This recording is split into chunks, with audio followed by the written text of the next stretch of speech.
Is this comments from the public, if we have any, besides the attorney? No comments from the public. Hearing none, we'll move on to item 3. Consider and act on requests for adjustments to, no adjustments this month. This month, Okay. May.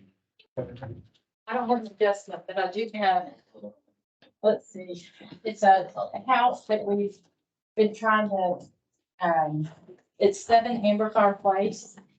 And the name is Angela Trees. If anybody knows that name or address. She owes 19 through 21, this delinquent. And I'm just letting you know that I'm gonna file suit, Right. okay? Because 22 is gonna be delinquent in the next couple of weeks. Okay. Okay, there's no action. I'm just letting you know, or if y'all That's know what's something gonna about happen. it, then let me know so I can. Thank you. Next item is the consideration of the consent agenda, items 1, 4 through 12. That includes our resolution authorizing submittal of the 2023 Water Smart application lane. Any discussion about that? Are there any of those? Hearing none, Nominate. Approve. move. Seconds. Second, all in favor, say aye. Aye. Aye. Pass. So we'll go on to the regular agenda, review and consider approval of district's fiscal year 21-22 draft audit report. You've all read carefully. I tried. So is this the Who's gonna second? lead that? Second. You're The leading second. that, okay. I just brought them down if you want to look at it that way. Not a lot to report, really here to answer any questions that you might have. Let you know our schedule for finalizing this will probably in about 2 weeks. Finalize them, get them to Brian, they're due to the TCEQ around February 13th, I believe. If you do see anything that you'd like changed, comments, so forth, we've got a couple weeks, we can get it in there. And so we're really here just looking for approval so that we can finish the process. What, for Brad's benefit, I think the others have been through this once or more before. We're under a short window to get this into the TCEQ before your next MUD meeting. So the protocol has been for many years to present a draft at this meeting in January, give the directors time to look it over, give feedback back to the staff over the next couple of weeks. We'll give any comments or corrections to John Knox and his group, and then we'll meet the deadline. And then next month or sometime shortly thereafter, you'll get a copy of the final report that was submitted to the state. And because Brad is new to the board, or at least new to me, this is a very standard compliance report. We follow the TCQ and their guidelines, and so everything you see in here, you'll see in every other MUD report, practically in the state of Texas. But I'm happy to take you through. If you want to call, we can just discuss some of the craziness of what this report says. I'll be glad to do it. I've got a couple of questions, not on the content audit. I mean, you know, your job is to make sure all the numbers add up. They all add up. But what's not in here is the reason why the numbers are what they are. So that's not your job necessarily. I mean, it's not your job, but I mean, I think this highlights some of the things that we might want to talk about as a MUD on. Was this as expected? Was it per plan? Was it, and what was the driving reason? And a good example is on page 3, cash district balance dropped by $453,000 from one year to the next. So not a question for the audit, did that really happen or not? But the reason is was that expected, and do we know why that cash reserve dropped so much? If I'm trying to comment, the wireless reader, you're right on target. This pages 3 through 8 is the management's discussion and analysis, and it's an excellent opportunity if you want. Now, what we do is provide a very boilerplate, Right. but I always encourage board member staff, anybody who wants to get any additional information, put it in there and we can work it in. So I'll be happy to add anything you might want to add to the report.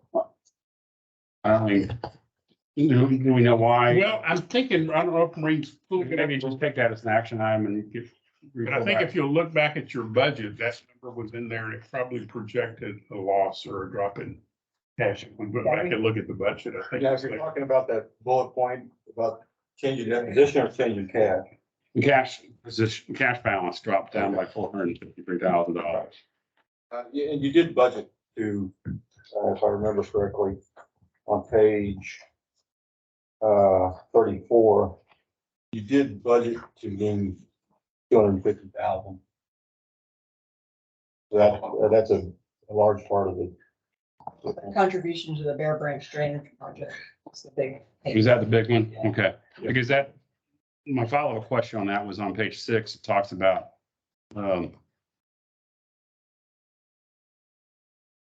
professional fees, contract services, and something else. And that almost doubled. I mean, it went from less than a million, 1.7. And when I looked through the other pages, the only reconciling factor I could find was the Bear Creek thing, but that wasn't that much. That So- line rolls up a few.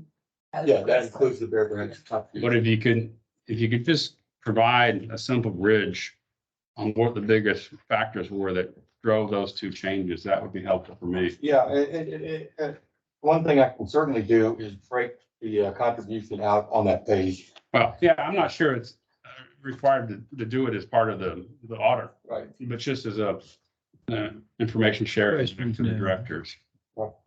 Okay. Anything else? I mean, any other board directors, you guys, do you have any questions or, I mean, did that highlight, did those numbers stand out to you or? They're good questions. I mean, Are you happy with the answers? You want to? but we don't have the answers yet. Yeah, I mean, we have next part of the time. answer. Yeah. Next time. yeah. So we'll talk about that the next meeting. So do we vote today or we wait till February to vote? I will help you craft the motion. So we're gonna craft a motion, vote tonight.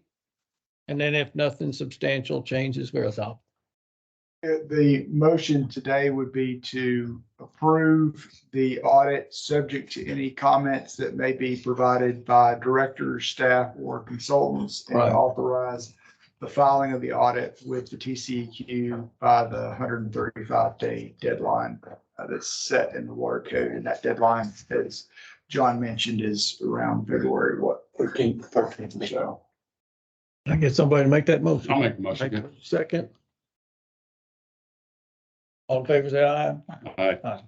Now, following up on Brad's thoughts, what we could offer is send us something, what you'd like, some questions answered to, whatever. We'll put an agenda item on your next meeting and then address them. Yeah, Okay, I'll send you the questions then. Okay, all right.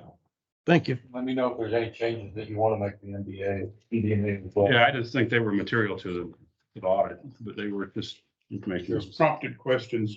I understand that, and we're good to, I'll figure those out. Thank you, Brad. Moving on, next item number 14, grant exemptions from taxation for 2023 and the adoption of a resolution in connection therewith. Yes, sir. So this is our annual review of exemptions. The exemptions will show up on the tax bills that go out later this year in usually October or so. So what you had is for exemptions for 2022 were $20,000 over 65 and disabled, and the maximum 20% residential homestead exemption. You would like to maintain those or alter them, this is when we will discuss that and consider action on the resolution. And that's what the packet said, just redoing that same exemption list for next year. Okay. Any questions, comments? The board is changing. Well, we're only meetings in so far. Metro doesn't have, so all the districts so far have kept their residential homestead exemption at the max 20%. Metro doesn't have a over 65 and disabled exemption. Mud 1 kept theirs as it was. Mud 60 increased theirs by 10,000 from 20 to 30,000. And now you're the next board meeting. So So we're not all the same. you're all the same on residential, which is the large exemption. Okay. Residential homestead, the over 65 and disabled, there's a little bit of variation. It ranges from 10,000 to 30,000. And you are right in the middle at 20. Any discussion? Get a motion for that, Chuck? Move it. A second? Second, Brett? All in favor, say aye. Thank you. Number 15, receive the San Jacinto River Authority Woodlands Division report, including a lot of stuff. Well, for all that stuff, Dan and Ed are gonna tackle this. Dan's gonna start with strategic plan and then Ed's gonna cover the next 3 bullets. Okay. Before you get to the strategic plan, I mean, you're starting on page 32, right? He certainly can. Let me see. On the monthly operations report. Yeah. Isn't that yours too? It is, yeah. So if there's any questions y'all have, we can definitely cover those. Yeah, so a small change in the groundwater and surface water split for December. Is that just to get us back on target or? We actually backed off on surface water in December. There were some TTHM issues in the system, so we just wanted to make sure that, system was flushed out and groundwater was taken care of. So we backed off on groundwater in December, but we're heading back to 50-50 now. Okay. You're referring to the graphic. Yeah, Yeah, I was- yeah, that Flip. flipped, Yeah, that's a good question. I was asking myself. When you have deviations like that, if you could just put a comment on the, save some time for the meeting. Something more than like a 10% deviation or so. Just something Yeah. noticeable, I guess. Well, yeah, noticeable, yeah. Process the blue line. Or change the chart. Not a problem. Anyway, very clear on that picture there. I mean, the scale is Yeah. zoomed in pretty scale. good, so if it was a big scale, it wouldn't have been noticeable, but. Okay. So that was you had a contaminant issue or would you? It's something that comes with surface water. So surface water and organics create this thing called trihalomethanes. And so if we start getting Spiked up. it spiked up a little bit on the distribution side. And so what we did is we worked with Woodlands Water to flush out some systems and just bump up the groundwater. It takes longer for the water to get here. So it increases. Yeah. But we didn't see any problems caused by that No. ammonia or whatever. Like, Now, Woodlands Water called it well in advance, and it was basically just preventative care, if you will. The 50/50 is an annual average. Right. so we go to 16. Receive update on SJRA led Spring Creek detention study. If you want to, we can go there. I want to go there first. Well, you just go ahead, do what you want. You can cover strategic. Yeah, so quick update on wastewater strategic plan. January 10th, we held our final stakeholder meeting. So this has been over a year in the making, if you can believe that. So we made a lot of good progress, had a lot of good discussions throughout at the stakeholder meeting.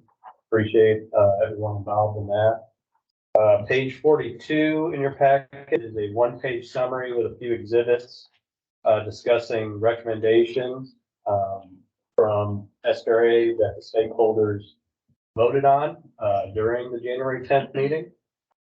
And then also further in your packet is the actual meeting summary. But I did want to touch on what those 3 recommendations are. There is no voting from the MUDs this month, but there will be an action item on y'all's agenda in February. Vote on these recommendations, eventually followed up in March with a trustee vote. So the 3 bullets at the bottom of page 42, the first one is to proceed with further refinement and development of a new MBR membrane bioreactor treatment facility to replace treatment facility 1, which is looking at just alternative 9. Alternative 9 again is replacing plant 1 on adjacent property to be acquired to the east in one phase. So in 2027, replace plant 1 with a new plant 1. We plan to proceed with a phase 2 of that analysis. So looking deeper into what the capacity of the new plant should be, additional info on the financials, rate impacts, et cetera. So that is looking to be no more than 500,000, 6-month phase 2 studies. Second major bullet there is to proceed with land acquisition adjacent to treatment plant 1. That land, it was needed in both the final 2 alternatives. So we are looking to, with a recommendation from the stakeholders, to proceed with that land acquisition. What was the next final? You said there was alternative 9 is the only one that was mentioned here as approved. You said Correct. So both the final 2. So the final 2 going into the final 2 alternatives that went into the last stakeholder meeting was alternative 9, build a new plant 2027. And then the second one was a more of a phased approach at a new plant where you would build half the capacity in 27 and then a second half of that capacity in 2037, a decade later. So there'd be approximately 10 years where you would be operating both plants. Okay. That one was that a number? Like 9C or something? Or? It's gotten so complicated. Okay. It does not have a alternative number. Okay. Call it baseline. Yeah, that's what it ended up being is the Well, baseline was the replacing place, well, right? originally, yes. So baseline modified. Modified. Baseline with NBR. Okay. The third bullet is commence with the preliminary engineering on the conveyance system. So that is looking at a new all gravity line from approximately Woodlands Parkway down to treatment facility 1 and the ability to remove 5 lift stations from our system.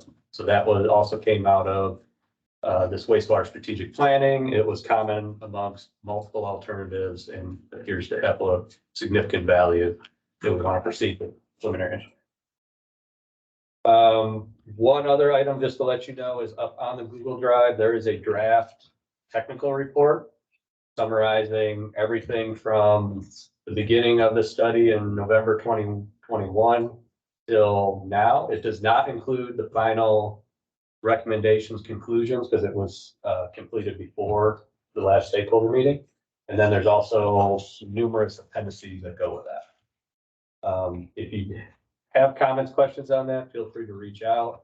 We're hoping to finalize that end of January, early February.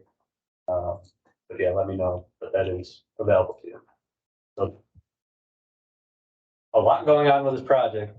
Any questions for me that I can help answer at this point in time? Questions? Comment, where there was a majority vote to select with going with alternative 9. So there were 3 of the 11 voted against it. I think it was 2. 2? I had 2. We had noted. I thought there was 8 approved and 3 The only 2 that I remember being George and, George and Eno. okay. Yeah, So is that Okay. reflected in the minutes same place? that should be in the minutes. It's not in this document. No, it's not. In the minutes, it was majority vote was in favor of alternative 9, and then it was unanimous. For the other 2, For the yeah. other 2. But, so the question, I've got the question is, who voted which way and what's the final vote?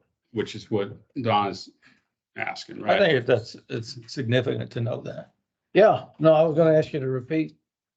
But he's done that now. I thought there were 3 and there was 2. I remember a vote of 8 in favor and 11 total, but I must be wrong. The majority. Majority, still majority, but So can you comment on what drove the dissent? I talked to, well, I don't know if I should people, I talked to one of them, George, I'll tell you, George Newton. And his objection was, there wasn't a commitment to, it wasn't a strong commitment to investigate the capacity requirements of the new plant. Did you say George? Mud 47? 46, George Newman? Yeah. Okay. And the other, I don't know. Emil Jacobs was my 36. Okay. So- Oh, Emil voted against? What was his objection? Okay. You know? I think the same thing. So it wasn't technology, it wasn't buying the extra land. It was just how big do you make it? Which is It's gonna how be big you explored in make it. phase 2, right? And in our last 4 stakeholder meetings, George raised the question each time. We said that was going to be something studied in the next phase. Yeah. Yeah, I know The he, capacity. so he's struggling with the design capacity, how much you're gonna treat ultimately or whatever. That's his question. Just I think that's, general question. What do we treat now versus what do we want to plan to treat in the future? Yeah, When's it gonna come online? When do we need it? And all those questions. Yeah, if you go to page 34 and there's the permitted and, 1 and 2, there's 3 is on there, but we're just looking at plants 1 and 2. Yeah. So there's actual flow somewhere. Yeah. And permitted flow. The wastewater treatment plant, 1 permitted 7.8 and actual is 3.067. That's was for November, December, whatever it was. So it's about half, a little bit more than half at plant 2. And so there are a lot of the board member, a lot of the stakeholders, more than half, I would say, or at least half are concerned about that. That we don't, Yeah, but it this, seems that we're overbuilt right now. the data on 34 is monthly data, right? Yeah, and that's just flow, but It's just flow, but I mean, so if you look at this monthly data, when you had a tropical storm passing through, this is gonna be much different, right? Potentially. yeah, this is average for the month. I don't know what month that is. Well, this is a 2-hour peak flow. So I wouldn't think that would be the average. Okay, no, but there's permitted, this line, Yeah. this average, and then there's peak. Yeah. So it's a average of wet and dry days. but there's more that goes into those projections than just what you see on this page. Yeah, I mean, Well, it's just as an example. from the minutes, it looks like there was a big discussion with the guy from Woodlands, right? Yes. Woodlands Development Development. and what the growth potential was, Right, build out right. apartments and all that stuff, right? Yes, I see the commercial building. Yeah. redevelopment. I mean, to me, what would be helpful is to see data from 34 over a multi-year time period. It's about the same. Is it about the same? Yes. Is it fairly flat? So you're saying that whether the big towers are full or not, didn't drive this number up or down? There's been a drop. I've been here for about 13 years and plant 1 has dropped about 700,000 gallons a day. That number was about 4 and now it's averaging about 3.2. One thing that we're going to look at with the second phase as well, though, is with the 6 and final counting, we have sold capacity to the MUDs at 5.8 million gallons a day. So I don't know if we could build or design a facility for less than what we've sold. That's not a good You idea. can't do that. Shouldn't do that. I mean, the other thing you see is that continuing the residential use continues to go down, right, over time. Isn't that what all your charts show? Look at capacity per connections or something, it goes down. At the same time, you don't want to build more than you need. Right. That's going to cost But everybody. if you look at the cost benefit, the cost for overbuilding is, I mean, this, you guys will explain this, I assume, and what that is relative to the consequences of underbuilding. Those aren't pleasant. So I'd rather have a little extra capacity than be under. That's the Agreed. trick. Okay. because you don't wanna- What is sufficient extra capacity? Don't want the Yes, that's state what- helping you enlarge it. Allow for growth and allow for redevelopment. So It's 60. We've determined that. 60-40. Yeah. let's go Well, back. I think it's a significant comment. No, I do, and I appreciate you bringing it up. But it's, I mean, As I said, it's not an easy task to look at all those different variables. And come up with something that makes everybody happy. You don't want residents paying Right, 30 to 40% more than they need to. exactly. but I was surprised there was such a consensus around, we want to go buy more land and we only have one technology we want to proceed with. Those seem like pretty important decisions. In fact, There were 12 alternatives. And they were cast out along the way. And it got down to 6 and then 4 and then 2. So a lot of things were considered. It's not, it's just a summary. To me, this seemed early to focus on only one solution though. But I'm not in this business long term, so I don't know, maybe this is pretty typical. As opposed to taking. more They than one spent solution. there was a lot of time spent looking at all those alternatives. And some were just, a lot of them were, I don't know, half maybe, were different spots for plant one. No, Yeah. Sites. Yeah, if you look at that, there was way more. and there were consolidation alternatives, bringing plant 2 to plant 1, and that's still on the table, In the future. 20 years from now. Yeah. And yet, as I was walking, you said there may be another information meeting. There are a couple of directors in 46 and 47 who've asked for another briefing. Will that be, And for all directors? they want to bring up Georgia. They have 9.1. That'll be soon. They're trying to get it scheduled either the end of this month or mid-February. For the next one meetings. Yeah, for the next month. Will there be director input or director opportunity for director during the preliminary engineering? That was talked about at stakeholder meetings, but wasn't talked about at the final meeting. And maybe it was talked about before because the thought was to put 9.1 or whatever it is and one together and still have stakeholder input or. Right, because we went to just one alternative. The commitment was that we would study that, we would bring back the analysis of the capacity to the group. And say, this is what we have found through our analysis.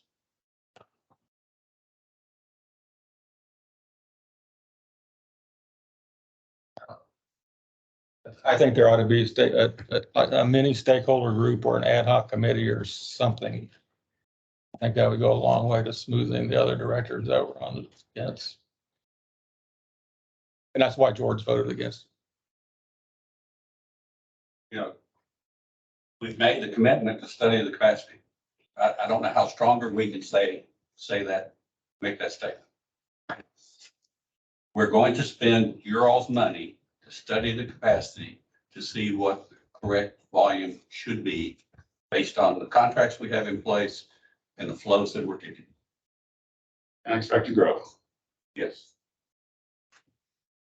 I mean, kind of separate that is the governance for phase 2. You're saying there's not going to be a stakeholder group for phase 2? That's what they just read. Why is that? Just because of the time period or? Well, we've got certain things we need to get accomplished inside of 6 months. Because there was one director that was very specific about how much money you're going to spend and what's the timeline you're going to get it done. But you don't have stakeholder meetings where you have ad hoc director updates. I mean, if you don't, the risk you finish your 6-month study, bring it to the directors, we all vote no.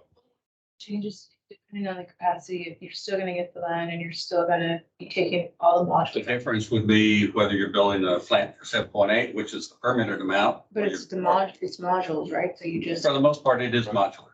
So we're going to look at what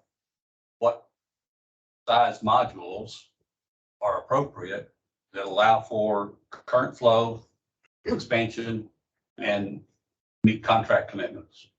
And because some of the infrastructure you would be building for not necessarily an ultimate, but you know. Well, Headworks phase is, load. yeah, Like Headworks is gonna so- start out where it's designed for the ultimate because it's got to pass storm flows. Storm flow during Harvey, what, 25 million, 25, yeah. which is a little bit bigger than the 18 that's on permit.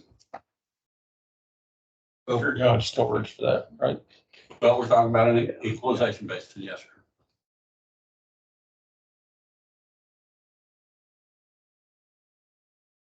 Anything else?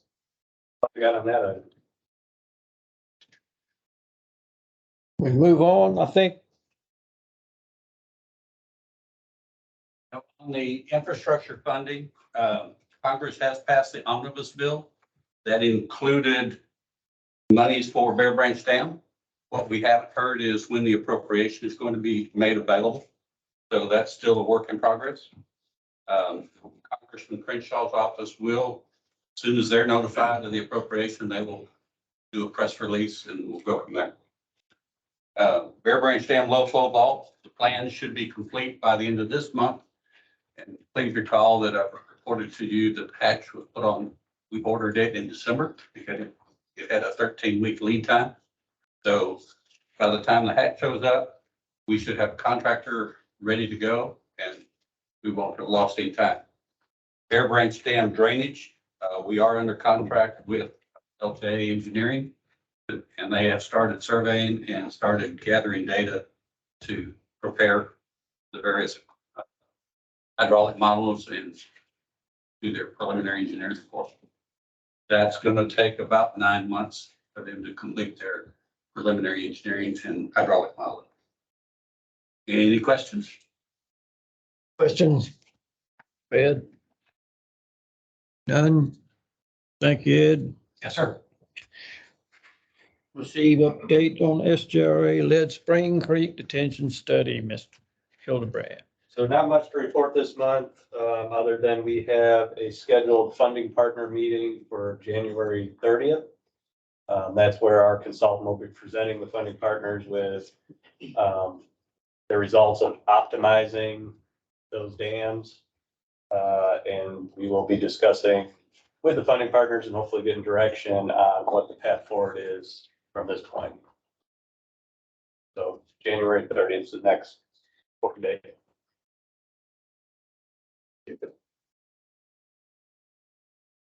Question, let's go to 17, receive the attorney's report, Brian Yates. Yes, sir. Brief report today. Legislature, as you probably noticed, is back in session.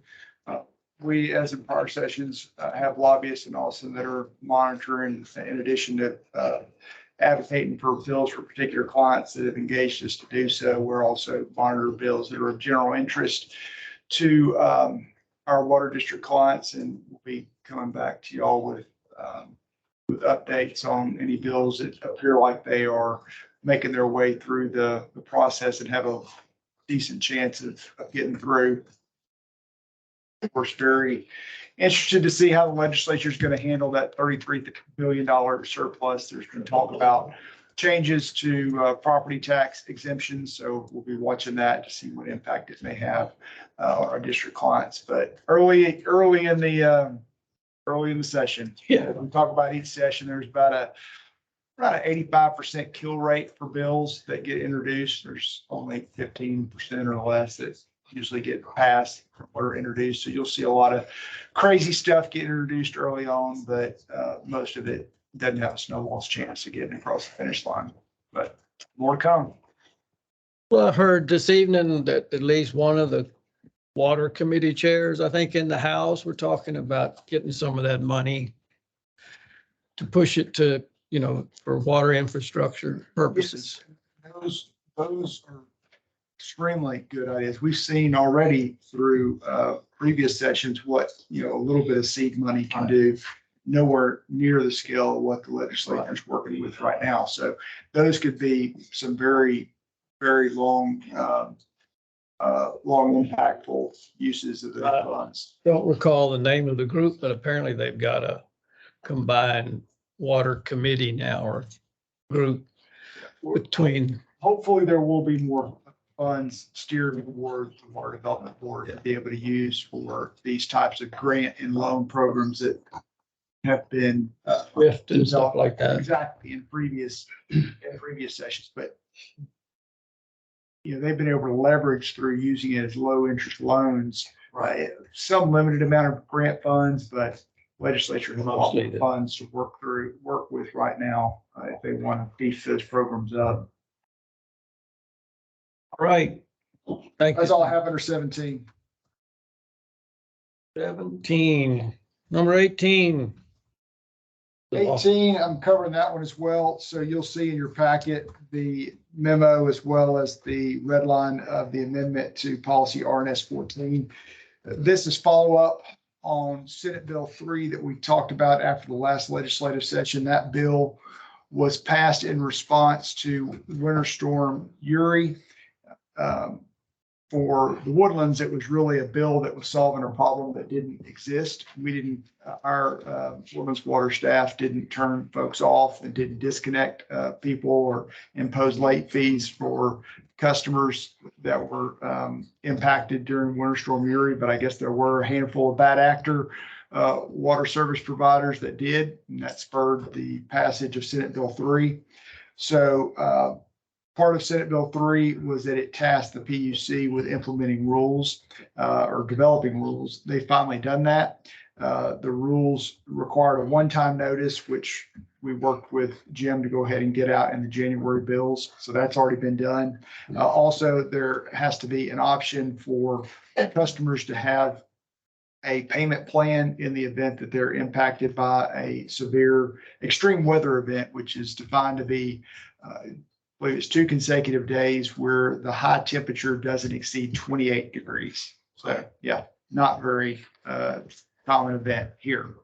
But in the event we have one of those, folks are entitled to a payment plan, and there's a lot of discretion by the board about payment terms and installments and whatnot, but we have to include those provisions into your policy. So that language that you see added to the policy is really just dumping the PUC rule language into your policy to make sure that, if it takes 10, 15, 20 years till we have another one of these, that.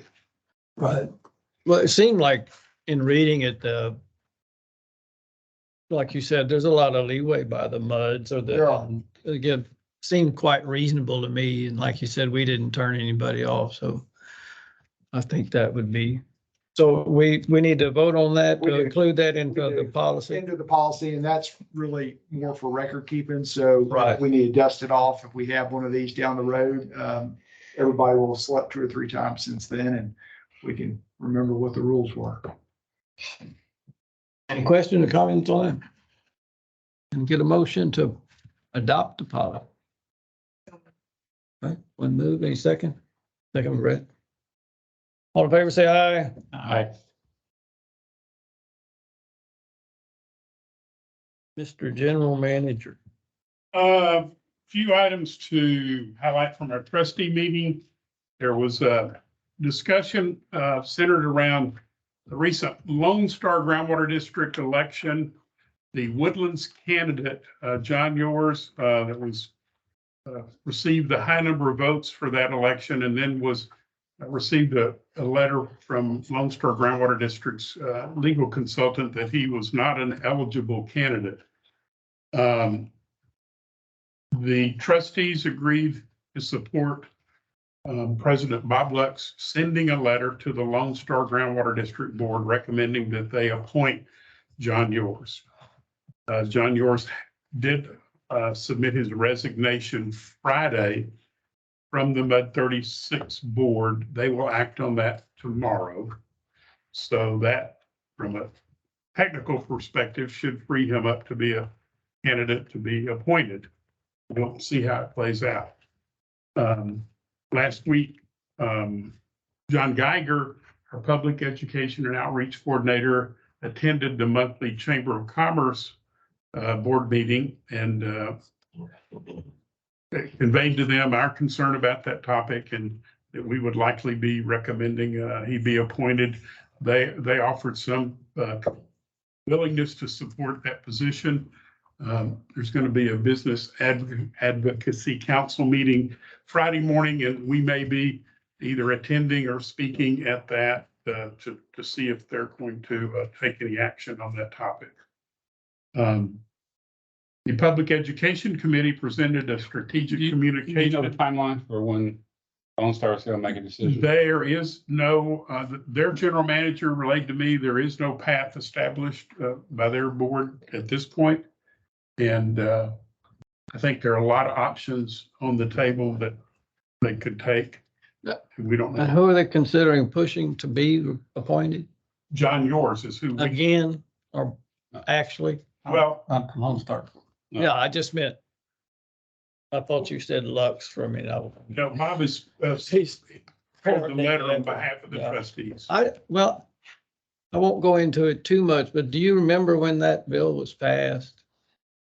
Lone Star and one of our MUD members one of the board members had to decide which one to take. You know, but I do, and we've done some research, and that's not the thing that disqualified John Yours. Well, that's why I'm asking the question, because it shouldn't have. Yeah. It should have been given an option to quit one or the other Uh, under that other. bill. There is some legislation that appears to have been in place for 20+ years.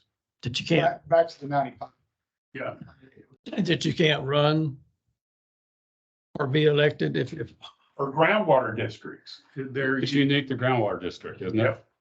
And that's, I mean, they should have caught it when he submitted his. no, I know, I guess that was upsetting to me that I was quite familiar with the ploy.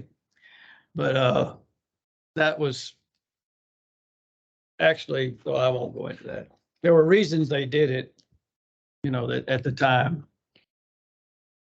what you're thinking of, I think, is a different legislation. No, it was, but I mean, it was actually meant, I think, to help Jace on his way out. And that's. It turned out that Jace is not elected, so it didn't matter. Backfire on them and That's right. force Roy to have to make a decision. Right.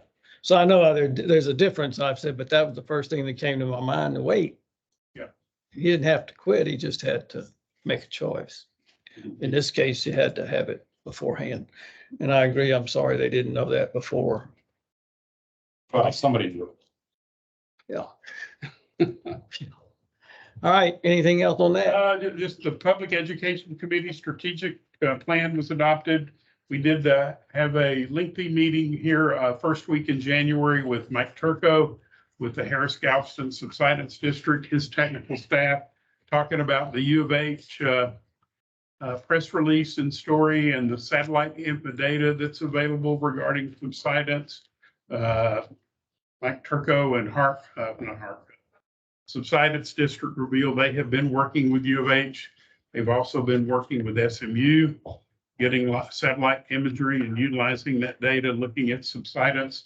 I think to make a long story short, the outcome of that was Bob Lux and Neil Gaynor think that there's some benefit in putting together a consortium of local entities to maybe fund some additional subsidence satellite imagery data, So we'll see where that ends up. I always like to point out compliment messages or emails. There's 3 of those in your packet. And then just a brief story about Oak Ridge North, going to be raising their water and sewer rates. That concludes my report. You know what? I do have one other thing. We have 2 MUDs, MUD 47 and MUD 60, that are pursuing sending out a message to their constituents, kind of a yearly summary message of information. And I just wanted to make sure other MUDs had an opportunity to maybe look at that topic if you were interested. John Geiger has developed a template, if you will, and if you'd like, we could give you those as an example, just to see if it would be something you might be interested in for your residents. I think we'd like that, yeah. Send it to him. Could you comment on the article you've got in here about sewer bills increased 14%? Yes. So did we, Did we notify our customers or did they, was this the first they saw that? or We put got- a notice on the water bill and we did the e-blast vote. Okay. In advance. And that was factored into your budget. If you remember when we adopted your budget, we said we would be Yeah. following the wholesale increase with a retail increase in January. Okay. Did you attend? No, I didn't know he wouldn't be there. Oh, this is not the one you had already planned one that he wasn't gonna be here, so this one wasn't planned. So we didn't have anybody. No, I don't know, did he, Which one are you talking about? I don't know. I'm sorry, the next one on the water We weren't trustee. represented, that Kyle was at the last trustee meeting. Okay, he was there. Yeah, I saw him on the 10th and he didn't, or the 4th. Yeah, I saw him. yeah, on the he was 4th. there. And Well, he he's did not say he here wouldn't now. be. The only thing that I would highlight is they did approve an employment agreement with Eric Peterson to replace me as I retire this year. that's all? That's all they did? No, most of what he just mentioned was I trustee. understand, I'm just saying not that's a general pretty manager. significant move and Oh, it will be a process, but process. Eric Peterson, You know him? I do know of him. You do, I don't. I assume he'll be here next meeting or? it starts February the 6th and he'll be attending following that. All right. We need to recess. You may have heard, we had a deep water main right in your mud in an area where there's been a lot of fault activity. What's the address, Mike? On Journey's End, I forget the address. It's up in the cul-de-sac on Journey's End. And it's fixed. Yeah, How big a pipe was? It was 6-inch. It wasn't push on joints and it just pulled out. Significant. All right. We don't need to recess for any executive. Can I ask another question? Sure. So I appreciate so much the email that was sent out about the court ruling and the stuff from the River Authority and the two private companies. yes. And you put a copy in this.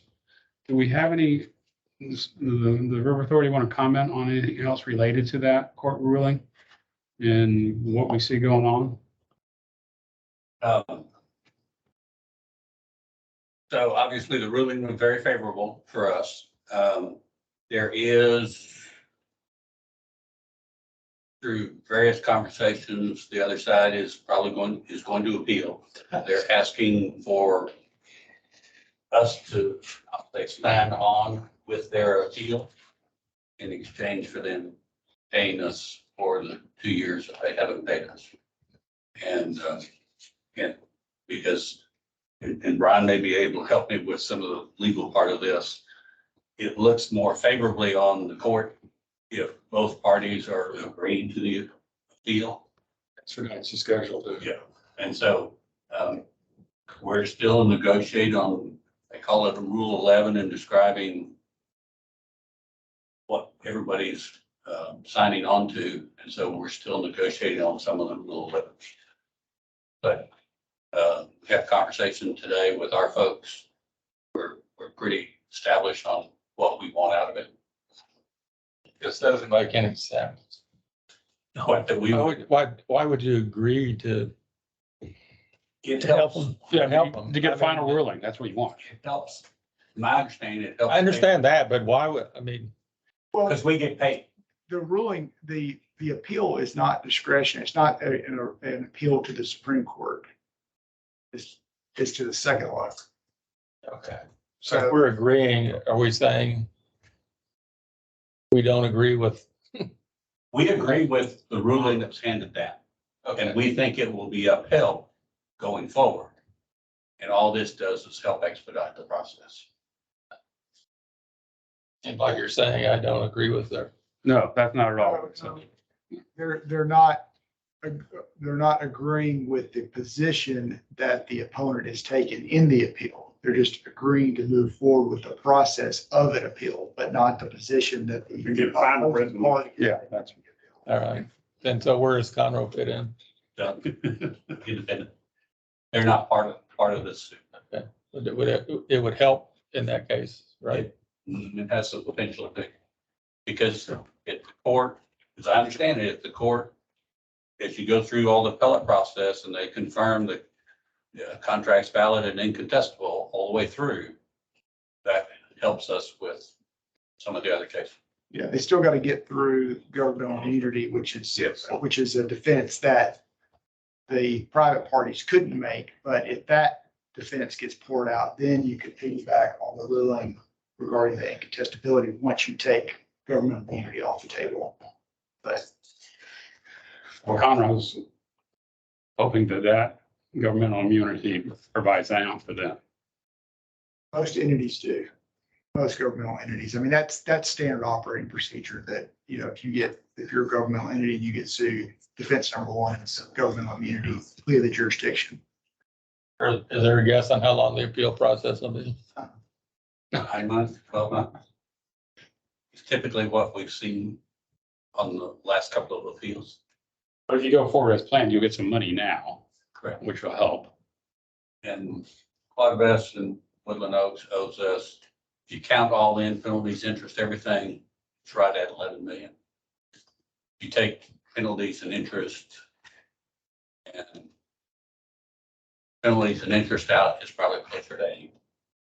Oh, no rate increases for the next couple of years. What do you know? What's the election gonna be? Remember the green. Well, we've already paid for that. Well, we've already had rate increases that cover their. Right. Right. But the drought also helped fund our reserves and a couple other things, so this could be an added benefit on the budget. Then we have a couple of projects that need to be accomplished out there, but And ultimately could provide more pressure for Conroe itself. that's what we're hoping. Anyway, I really appreciate you guys keeping us updated on that. Happy to do so.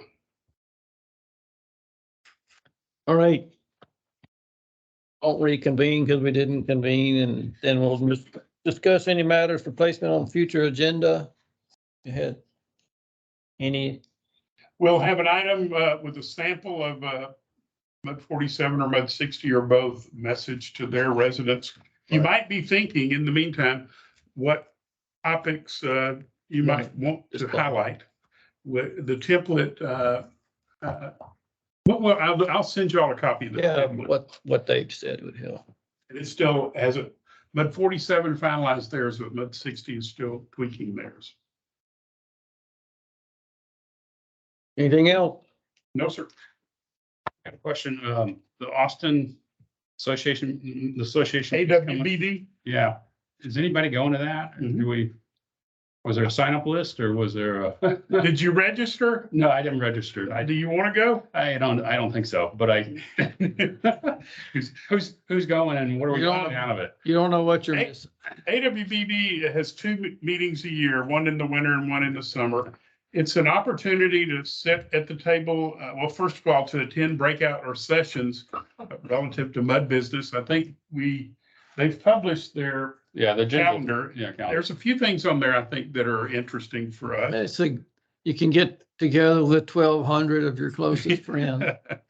That's in Austin, right? This year it is, yes. I haven't been since I've been on a board, but I used to attend every year with the city, but I think it's worth it. And the people, they criticize folks a lot, but I think that all the seminars are well attended. Usually that. And you get choices usually, so. Yeah, you can if wanna pick which one that might be. a more Everything applicable from- year. They start with MUD 101 on up to leaky systems, et cetera. I Don't think they have materials online for folks. If you've got your user ID, to be able to get some of those materials. So you can access the agenda in the. Yeah, and then after the conference, a month or so later, you can access the programs Yeah. because they're posted online. Yeah. audio video of the program. Yeah, so if you can't make it. But I would encourage you to look, the next one will be probably June of this summer, and try to make at least one to experience it and then see what you think. Which is the bigger one. It's the bigger one, the summer one's bigger. Right. That's usually Corpus or Galveston. This one's Corpus. It's June 21st through the June 22nd through the 24th. They still don't have enough room for all the people. Corpus, I mean, you know, they have a great bus system and everything else. We wouldn't have gone back if they hadn't made some improvements. Right. The reason I say that, I'm on the program committee. I was gonna say, I know, Ed, you're on some of the committees, right? Been involved with AWB for 20 years. So we got other mud directors going. Do we get a report, a summary or anything? People come back and tell us what they learned? Sometimes. It's a hodgepodge. Yeah, some do an informal report. I don't think anybody does a formal report. But they'll talk in summary about what they did and what they observed. I don't know that any of your med directors or med seven are attending. We coordinate through you if we want to go. Yep. For Shelley. Yeah. Okay. But it's approaching a deadline, I think, to be able to. Yeah, I know. Right. I'm looking more towards June. Good. Okay. Hearing nothing else. It's 4:29 and this meeting is adjourned. 5:20. I'm 5:29.